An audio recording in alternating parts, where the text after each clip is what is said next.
तो आज हम दर्शन की एक बहुत ही गहरे सवाल पर बात करने वाले हैं और ये सवाल उठाया गया है एक पुराने बौद्ध ग्रंथ मिलिंद प्रश्न से।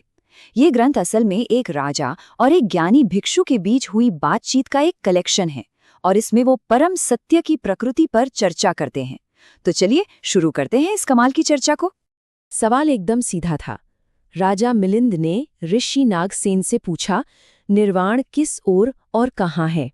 सुनने में कितना सिंपल लगता है ना, पर इसका जवाब वो हमारी सोच से कहीं ज्यादा गहरा है और यहीं से ये पूरी बातचीत एक अलग ही लेवल पर चली जाती है।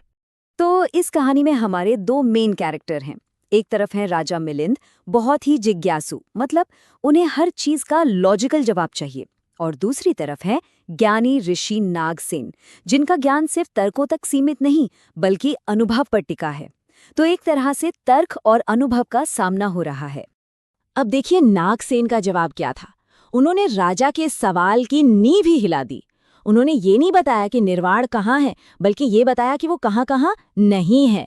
मतलब न पूरब, न पश्चिम, न उत्तर, न दक्षिण, न ऊपर, न नीचे, हर दिशा को मना कर दिया। अब राजा तो और कंफ्यूज हो गए होंगे, है ना? तो राजा मिलिंद ने सोचा, अरे अगर कोई चीज कहीं है ही नहीं तो क्या वो है भी? कहीं ये सिर्फ एक ख्याल तो नहीं? एक तरह से देखें तो सवाल तो बिल्कुल जायज है। बिना किसी जगह के कोई चीज मौजूद कैसे हो सकती है? अब यहाँ पर नागसेन एक बहुत ही कमाल की तरकीब अपनाते हैं।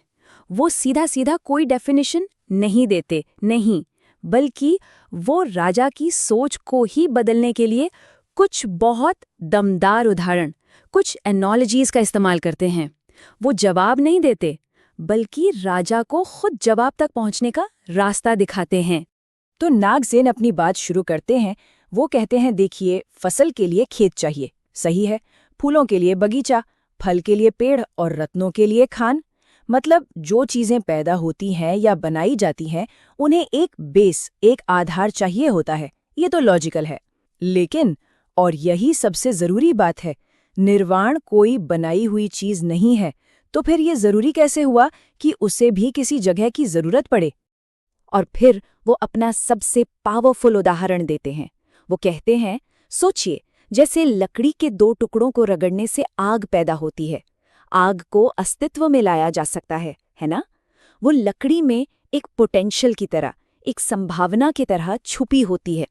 लेकिन क्या उस आग को कहीं स्टोर करके, कहीं जमा करके रखा जा सकता है? नहीं। बस यहीं पर इस उदाहरण का असली मतलब छिपा है।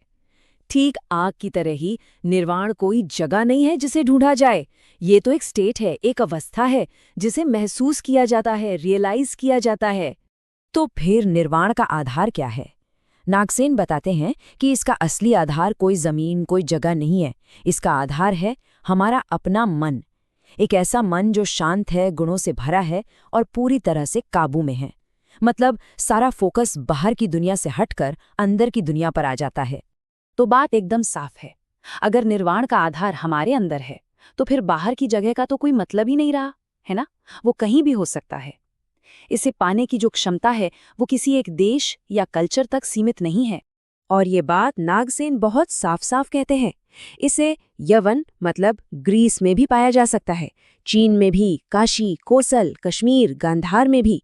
चाहे कोई पहाड़ की चोटी पर हो या फिर ब्रह्मलोक में, अगर मन सही स्थिति में है तो निर्वाण का अनुभव कहीं भी, किसी को भी हो सकता है।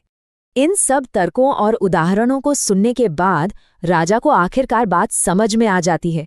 ये वो आहा मोमेंट होता है जहां एक बहुत ही मुश्किल लगने वाली बात अचानक से बिल्कुल साफ और सिंपल हो जाती है।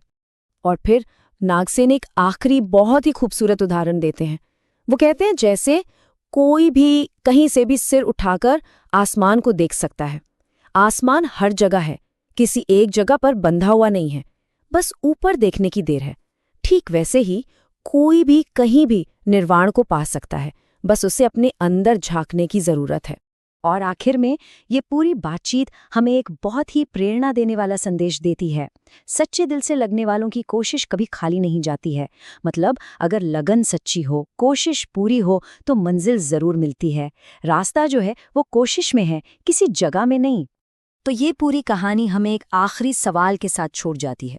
जरा सोचिए, क्या परम सत्य, जो अल्टीमेट ट्रूथ है, उसे कभी किसी जगह की सीमाओं में बांधा जा सकता है?